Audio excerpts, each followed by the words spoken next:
What's going on, everybody? This your boy Jay Stokes, and this is my podcast, The Convo Show. So, welcome. So, basically, what I'm going to be talking about is a bunch of topics that are dear to my heart. A bunch of topics are going to challenge you. It's going to bring stuff to light. It's going to bring things to your attention. It's going to make. I want you to walk away from my podcast feeling a little challenged, a little empowered, asking yourself questions that you probably didn't ask yourself before. So the things that the first episode when I put it on Instagram, the first one that caught everybody's attention was the list. The good old list that most people tend to have and don't realize they have or know they have and abide by that list. And I want to break down that list because most people, you don't need it. You're limiting yourself. You're taking yourself out of the equation where somebody else is waiting for you, that can have you, that can love you, that can adore you, that can treat you the way you need to be treated. But because you're focused on that list and the importance of it, there's things that you can't focus on. So I'm going to touch on a few topics today. I hope that you enjoy it. I hope that you like it, but just listen through it and tell me what you think. First thing I want to touch on about the list is, why do you have the list and why is it so important? Oftentimes people don't realize that most people have a list that is catered around their likes and dislikes. So when I say that, you're like, what are you talking about, Stokes? So I'm talking about where, take a woman who's short. They're going to say, I need a man that's tall. I'm already short. I want to feel protected. I'm dark skinned. I want to have light skinned babies. Give me I want a man that's light skinned. I want my baby with blue eyes. I want to be cute. I want a man with blue eyes. I want to be financially stable. Give me a man with a job, a good job, not McDonald's. I don't want him behind the grease all day. I want him to be at home. Forget the fact that he has a job and he's making a living, an honest living, instead of out. And they'll look at things like, you gotta have a big Peter or a little Peter. You didn't even see him. You haven't even seen the man yet. How do you know what size his stuff is? You haven't even seen this man, and you over here already saying this gotta be this. You gotta have a 6-pack or at least a little pudge, but not a gut.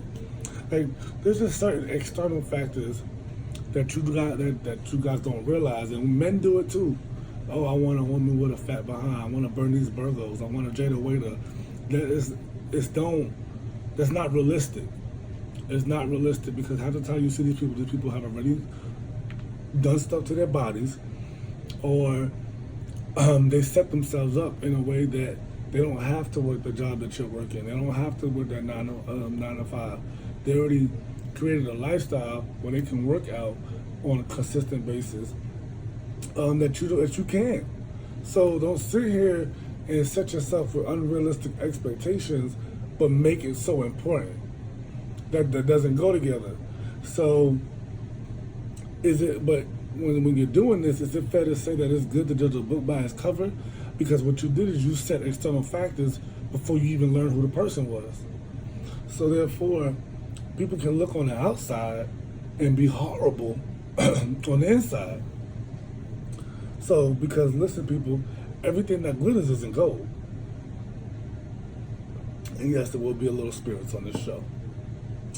Everything that glitters is not gold. So therefore, why would you limit yourself to what you see on the outside when you haven't even test drove the car? You haven't even sat down and seen what the features look like, see what it has, see what they have compared to somebody else, i.e. dating. But that's a different topic, that's a different episode. So let me ask you 2 questions. Let me ask you one question. You ever find yourself saying, like when you meet somebody, mostly to the men or maybe even women, man, she's so fine. I know she got a man. That's you judging off the external. You don't know how committed or how uncommitted that person is to their relationship. So basically what I'm saying is that person could be as single as one sock out of a pair. If you don't have that other pair, then they are just single. But the main question is, what is wrong with that person? If they're so beautiful and they're so engaging and so alluring, why they're single. What is the contributing factor to them being single? Why do they continue to be single? Why are they going from in and out of relationships? This is the type of thing that you want to think about. So when it comes down to it, hurt people hurt people. And hurt people also create lists. Hurt people create lists off of the hurt that they experience. Because when you are attracted, what attracting you to them is what they are using to cover up to hide that hurt. Let me say that again. I feel like I botched it a little bit. What attracted you to them is what they use to cover up and hide their hurt, which is why we need to get back to dating. That is a lost art, but like I said earlier, I have a whole other episode on that.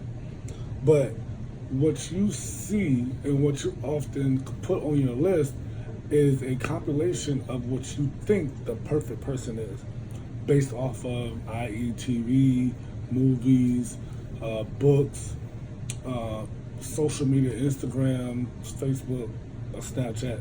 It creates a false imagery of perfection because nobody's perfect but God. So there really is not one person that you can just put into this figure of a list and say that's the man for me, that's the woman for me, because that's not true. That's not idealistic. So what I want to ask you is, where did your hurt come from? Because where your hurt came from is where your list came from. And you don't realize that your list comes from hurt or it builds from hurt. So you might have had a list before somebody hurt you. You might have been 18, 17, you hadn't had a real relationship, so you're not exactly hurt, but you created a list of desires of your own heart.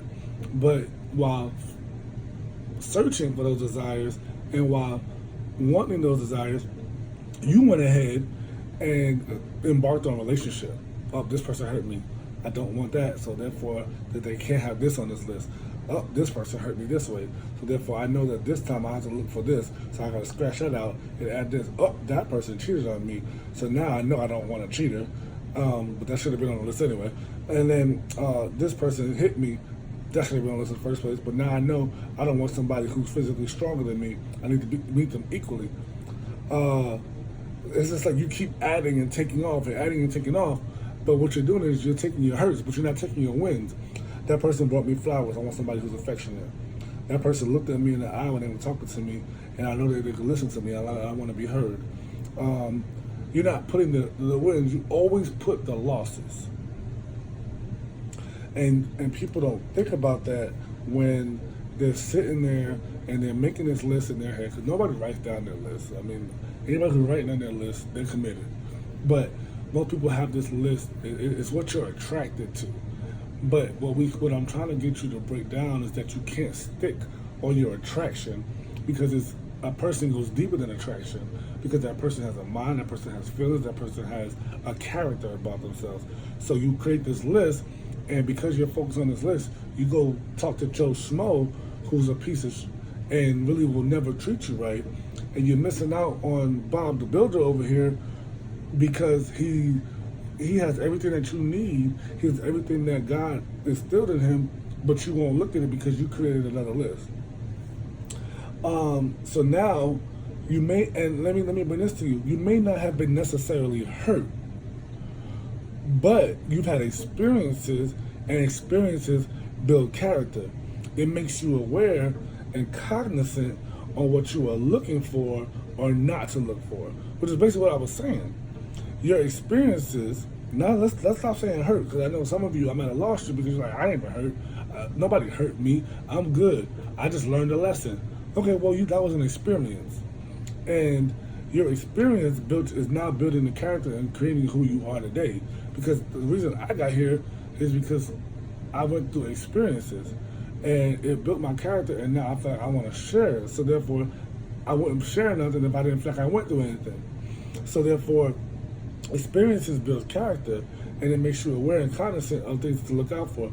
But just because you're cognizant, just because you're now aware of how somebody can hurt you, have you forgave them? have you healed? Because if you haven't done one of the two, then you're just creating a list to prevent the same hurt that you already experienced because you never forgave that person. So actually, you're going to go right into the same hurt because hurt people, and you're going to be attracted to the same hurt because you never healed from it. So you didn't learn from it. Now you're just trying to avoid it, and you don't realize that on the outside, because you're like, well, now that I know what it looks like, I know what to look for, then I learn from it. But no, learning from it is forgiving that person for what they've done to you and allowing yourself to grow from it, to open yourself up to the next person who, even though they may look like they possess the characteristics of what that previous person did, they're not the same person. And some stuff is fixable and some stuff is not.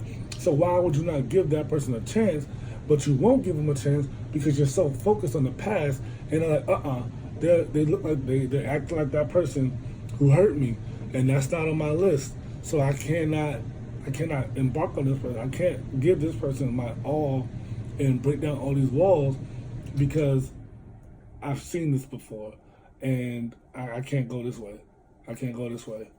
But what you're not realizing is a lot of lists, or the length of the list, it stems from unhealed hurt and unlearned experiences. So a lot of times, like I was just saying, we're missing out on opportunities where we could have met someone who would have been the world to us, someone who which is going to lead to my next topic, or my next point, someone who God created for us, someone who God placed in our life. Because my next point is, when you create this list, are you trying to create a human being? Are you trying to create a man or woman? Or are you trying to find a man or woman? Because you have to look at the pretenses in which you created the list. Usually when you create the list at a young age, or you create this understanding of your own attractions, you're basically saying, this is what I'm attracted to. But so it's basically what you want to find. But as you go through life experiences, and as you go through hurt, and you go through pain, and you go through life lessons, it starts to say, well, I need to create this person. Because I can no longer find this person. So now I need to create the person that I'm looking for. But those two can't work, because the question is your list a creation because God, like, why did you create a list of creation when God already did that for you? He already created somebody that can love you, that can be there for you, that can hold you, that can lean on you, that gives you a shoulder to cry on, that can perk you up on a good day, on a bad day, I apologize, perk you up on a bad day, that can be there for you, that can give you the encouragement, rub your feet, whatever it is that makes you twerk. They can do that for you. He has designed them, he has created them in his image and likeness for you. So if you believe that there's somebody for everybody, but what I'm trying to say is, which is missing my fact of, how can you create a list when God already knows what you need and prepares someone for you? But do you have faith enough to believe that? And if you have faith, if you are religious, then you would know that you're now putting a substitute in front of what God has already has for you.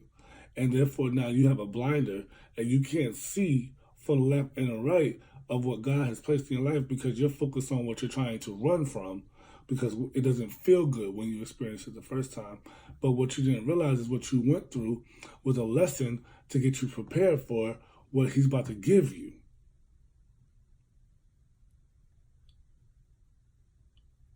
Wow.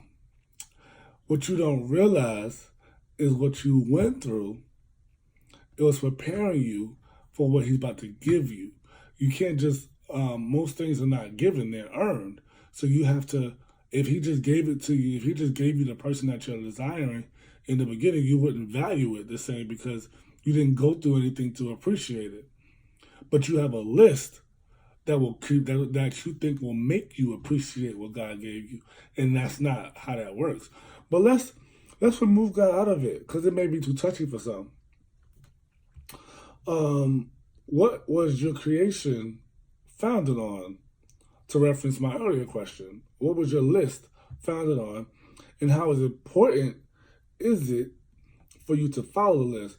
Because if it's that important for you to follow this list, then it now is a law for you. And if it's a law for you, then how can you open yourself up because you're no longer thinking of like you're no longer optimistic toward anybody. You're looking for particular things and particular people, and you don't even know who you're talking to. So how can you sit there and start judging them off of externals, off of questions, when it takes time to get to know somebody? A lot of people are like, I don't have time to waste. Well, what do you have time for? Because if you think you're gonna you meet your husband or wife on the first date, that's not gonna happen. You have to build with them. You have to grow with them. You have to learn, and that's why you go from dating to relationship to commit. Well, relationship is commitment, and then engagement and marriage. Because through all those times, you're gonna meet a new person. You're gonna meet a new person from dating. You're gonna meet a new person from a relationship. The person you're in a relationship with is not gonna be the person you were dating, and the person you're engaged to is not gonna be the person that you were in a relationship with, and you were dating. And the person that you marry is definitely not gonna be none of the latter of the three, because you're growing. You're constantly evolving as a human being, as a person, because we all have our own individual character, our own individual personality. So there's no way that you think that the person you dated will always be that person. They will be a similar version of that person, but life experiences that you experience together, financial, career, children, just regular day life, is going to build that person to either protect, honor, or defend. And it's going to be certain things that they're not going to want to do, or they are going to want to do. And you have to be able to grow with that, adopt and adapt to that person the same way they should do it to you, because it's a give and take. Because you're not going to be the same person either. You're going to require things as your career starts to move, as you start to grow. You're going to require more compromise, as in your hours may get longer. Your focus may be diverted. You may not be able to be as present as you were in the beginning while you're going through your career.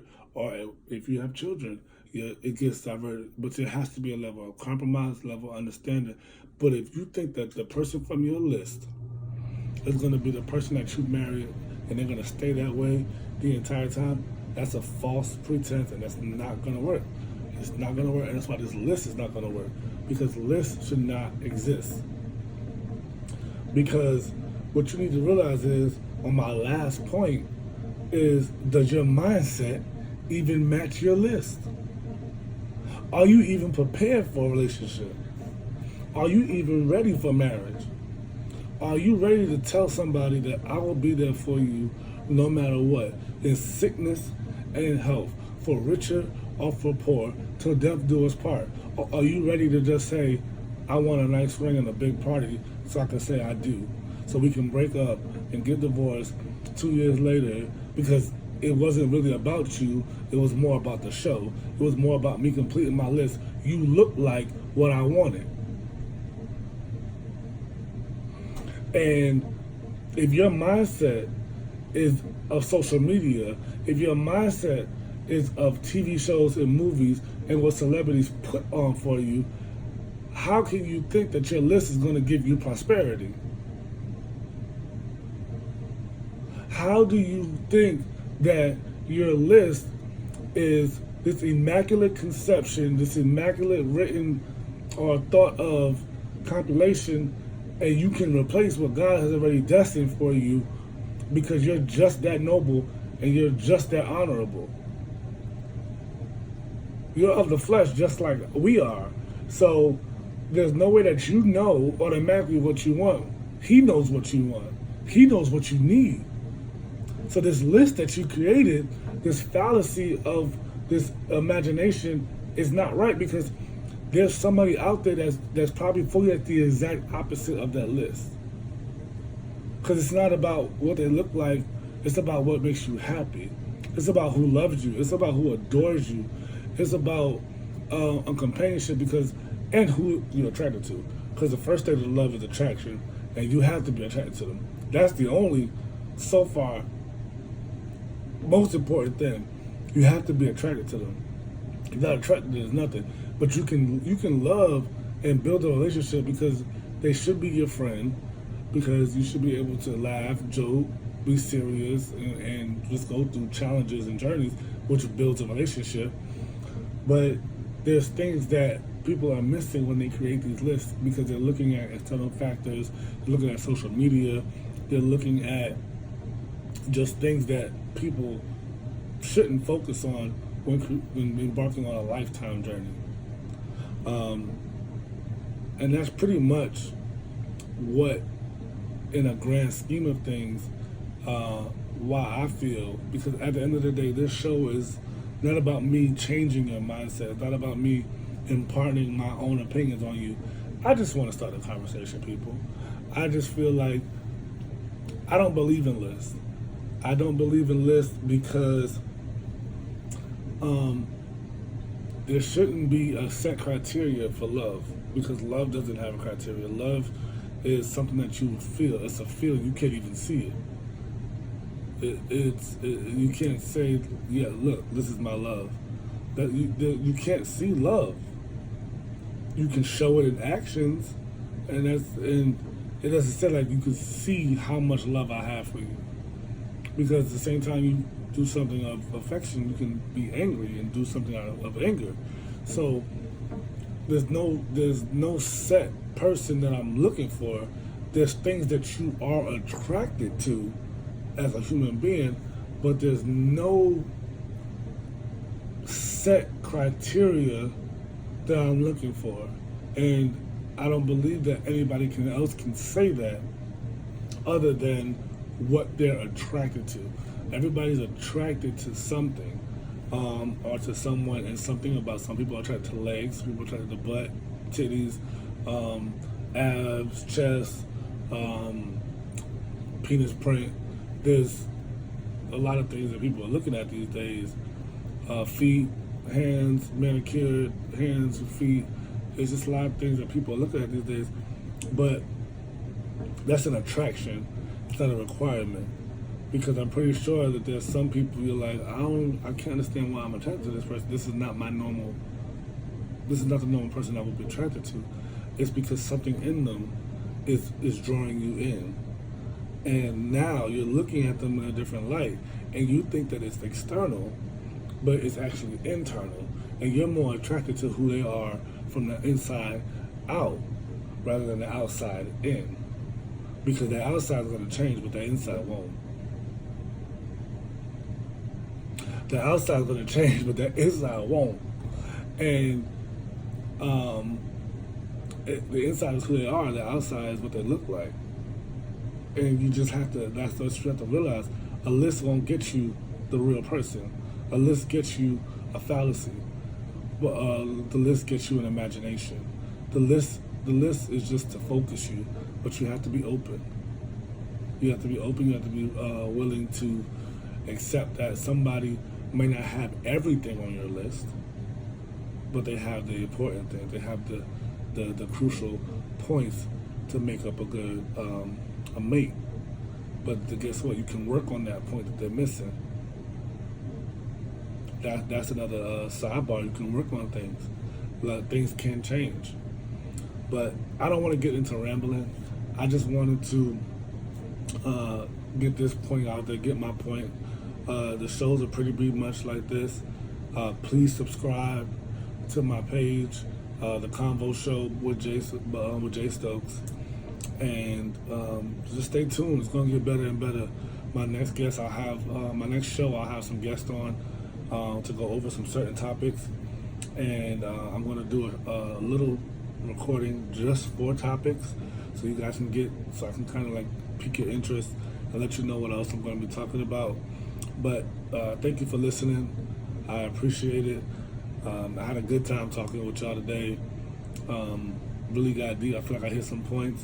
If not, please comment. Please comment.